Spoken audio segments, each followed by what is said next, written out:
Hello guys and welcome to Greg's Channel 1. I am Greg and this is Channel 1. Testing out my headphones to see how strong the mic is and how good the voice quality is. So I'm going to do this review and hopefully it sounds alright to you guys. So I'm doing a review on Broadchurch Season 3 Episode 5. I apologise for the fact that it's late, like almost a week late kind of thing.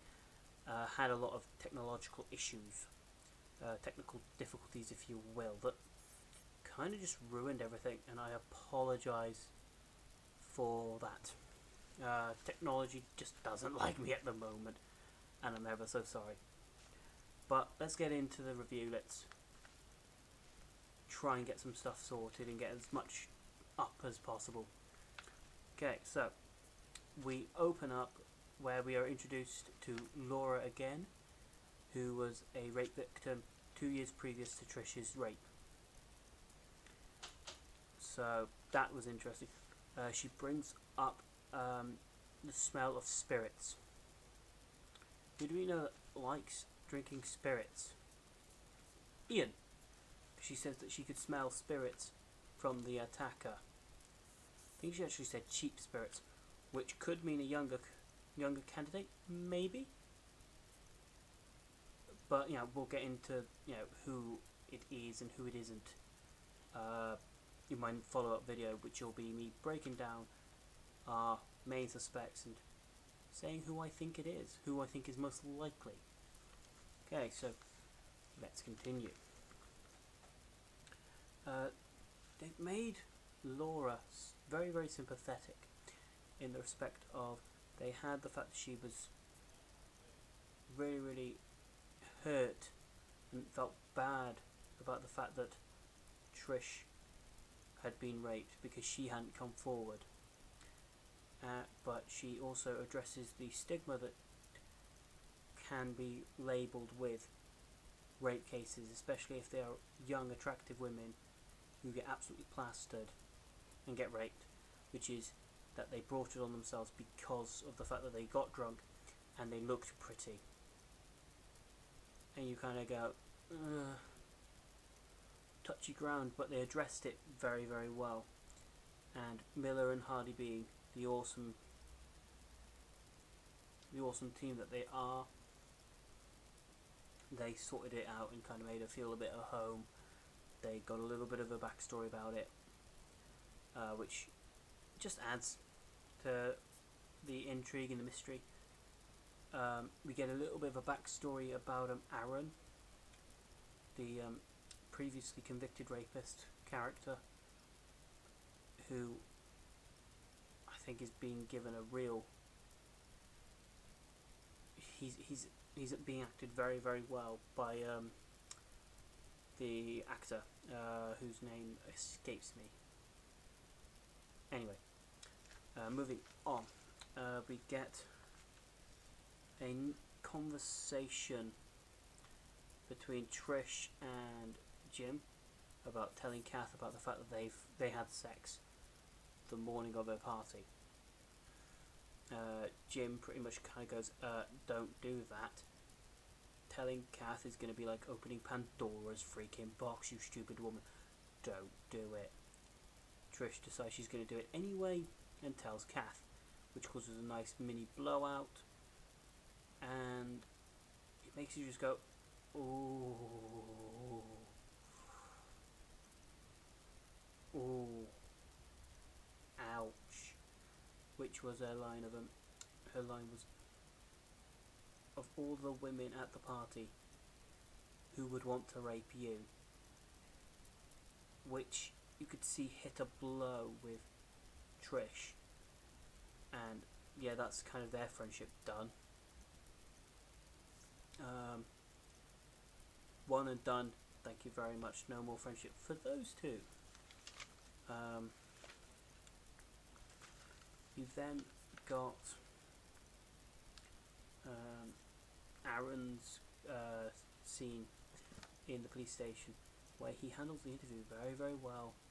He kind of just shrugs it off, is calm, collected, and handles himself really, really well. It's scary how well how well he handles himself in that situation.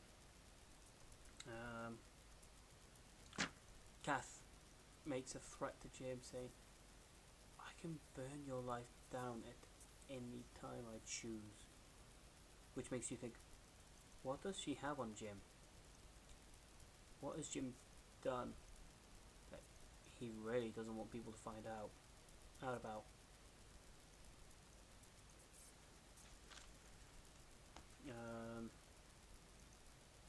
We get a nice little Beth scene where you find out that there's a third victim, and that all three are linked by the MO. However, there is a potential it's either a serial rapist or there's more than one rapist. More brain thinking. Oh. But this is good because it's, building up for the fact that we've got 3 more episodes left. We've got 6, 7, 8 done. And then that's it for Broadchurch. Completely. Which is going to be a shame. But damn good is it going to be. Get a nice little Ed-Ian moment where Ian goes up to Ed saying, my new girlfriend has just kicked me out. I need somewhere to crash. Can I use a trailer that you've got? And Ed just goes, no. You had everything and you blew it. You stupid fool. So, no, bye-bye. Go away. Which then results in the ending scene. It really sucks to be Jim this episode. Jim really gets both barrels. But let's just list off the things that happens to him this episode. Trish tells him she's going to tell Kath. She tells Kath. Kath threatens him. So that's 2 things. His van breaks down. He's a mechanic and he can't fix it, which is kind of ironic. Clive, the dickhead taxi driver, gloats about the fact that he knows that Jim and Trish did the dirty on Kath. And then he gets beaten up by Ed near the end of the episode. It's like, yeah, it really does suck to be Jim, doesn't it? Bagger. It all seems to be pointing towards the fact that Leo is most likely to be the rapist, but we'll come to that in my breakdown video, where I will break down who I think it is, why I think it could be them, whether it's a lock or not lockable, etc, etc. But we'll get to that in the next video. Anything else that I want to talk about? Mark has finally found Joe. That's probably going to conclude next episode. We're finally going to see the ending of Mark Latimer versus Joe Miller. And then you find out about the sock being the thing that gags them, a football sock, and then just to top it off, Ian breaks into his wife's house, and that's how the episode ends. So, as a whole, I thought the episode was very, very strong, and it gets a solid 4.7 out of 5. It's getting there. It's really, really good. I'm really impressed with it. Anyway, I hope you enjoyed the video. Give me a thumbs up. You can click subscribe, which is here or here. Leave your thoughts and opinions on the episode in the comment section below. Other than that, see you on the next video. Cheers.